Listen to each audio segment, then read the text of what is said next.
When it comes to retirement, there's one question that seems to come up more than any other, and that is, how much do I need? Well, here's the thing. There's no magic number, and it's not what someone else is. Because at the end of the day, the only number that matters is yours. So in this video, I'll share some insights into how I went about identifying mine, but more importantly, I'm going to outline ways that you can identify yours, some of which you can start doing straight away, regardless of where you're at in your retirement journey or where you're watching this video from. If you're new here or you're a returning viewer, my name's Paul and thanks for stopping by. We've all seen the headlines, heard the noise telling us how much we should have by 60 or 65. And yep, it's easy to start comparing and even easy to feel like you're behind. But here's the truth. Those numbers rarely tell the full story because everyone's situation, lifestyle and goals are different. And that's exactly why your number has to be personal. And just a quick bit of housekeeping before we get started, guys, as the information here is of a general nature only, as I'm not a financial advisor, so it shouldn't be construed as financial advice, as you'll need to seek the service of an accredited specialist. Let's start with a simple truth. The only number that really matters is yours, and that's because only you know your circumstances, your lifestyle, your needs, and more to the point, what you might want your retirement years to look like. Everybody else's situation is different. You could find out what Fred or Jane's retirement number is, but how relevant is that when you don't know their story? Maybe they have a mortgage, maybe they don't. Maybe they've got 2 kids still at home, or they're debt-free living in a small country town. Their number could be twice yours, or it could even be half. So that's why trying to benchmark yourself against others can be misleading. It also can be stressful and exhausting.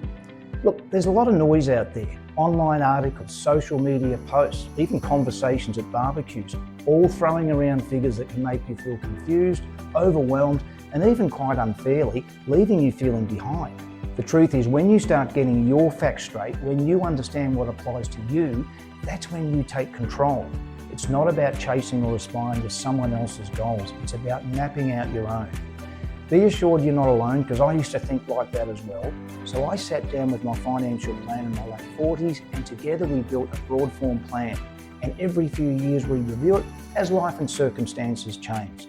That process gave me a sense of direction and calm, rather than confusion or comparison. So how can you start identifying your number? I'm going to reverse engineer this a bit, because there are a few ways to get started, even before you sit down with a financial planner. First, let's talk about AI, because this really has changed the game. Let me first stress that AI isn't about replacing professional advice, and there's more to it than fake avatars pretending they're real people. But when it's used the right way, it can be an incredibly helpful starting point. In the past, if you had a retirement question, you'd Google it. And after scrolling down endless lists of sponsored websites trying to sell you financial services, you ended up being buried under pages of reports, PDFs, jargon, etc., leaving you more overwhelmed and still with no answers.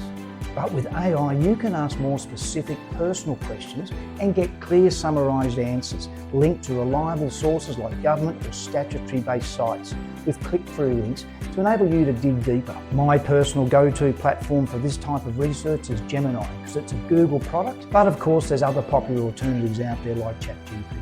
And when using AI, here's an example generic question where you could ask something like this. I'm 55, I plan to retire at 63, I own my own home, I live in insert your country, and I'm trying to establish what are some key factors I should consider when estimating my retirement income. Can you please provide me with a starting point, some direction, and link your findings to the applicable government or statutory-based website? You can see there the type of information that it will give you. So again, when done right, AI can help you organise your thoughts and point you towards the official tools and calculators that you can use to fit your situation. I've personally used AI to build knowledge and confidence around my own planning, which has enabled me not only to have a better understanding of the process, but more constructive conversations with my financial advisor. I've actually made a separate video showing how AI can help you with your retirement planning. I'll leave that link above and in the description notes below, where if you want to, feel free to check it out. And that leads nicely into the next step, using these official calculators and tools from these trusted government or financial bodies. You've just seen examples of what's freely available. I've linked some of these below in the description box from Australia, the UK and North America, so you can explore the relevant ones where you live. And finally, the most important piece of all, and that's talking with a qualified financial planner or advisor. They're the ones who can help you turn information into an actionable plan, tailored specifically to your needs, to your lifestyle and your goals. And this applies wherever you are in your journey, because having the facts and/or a plan takes away perceptions and assumptions. And a common thing I hear from both fellow retirees and financial advisors is that quite often people actually need less than they think they need. The financial advisor has been a big part of my journey, and I can honestly say it's one of the best decisions I've made. On that note, I've actually received some feedback in another video from a viewer who didn't know how to go about finding a financial plan. In some countries there are directories that list accredited advisors, so again, I'll leave those below. Another potential way to find one could be by asking others within your peer or cohort group, as they'd most likely be thinking the same way as you, and they may well have a contact. Whichever way you go, I also think it's important, just like we do before choosing a hotel before going on vacation, is to do your research and check out their reviews. Okay, so if you're still feeling a bit unsure or maybe a tad overwhelmed, then don't worry, because that's completely normal. We've all been conditioned to measure ourselves against others, to look at that magic number. But once you start focusing on your own situation, something shifts. You move from comparing to understanding, from guessing to planning, and that's where confidence comes from. You shift from the perceived number to actually knowing your number. Because once you've done the work and you've built a plan that fits your reality, you stop worrying about everyone else's.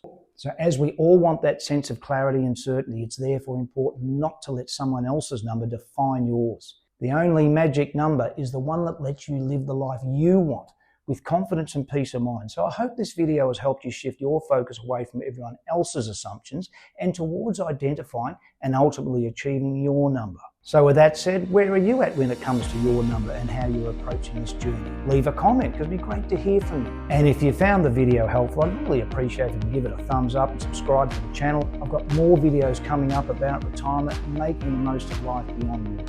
Once again, guys, thanks for watching. I'll see you in the next video, and bye for now.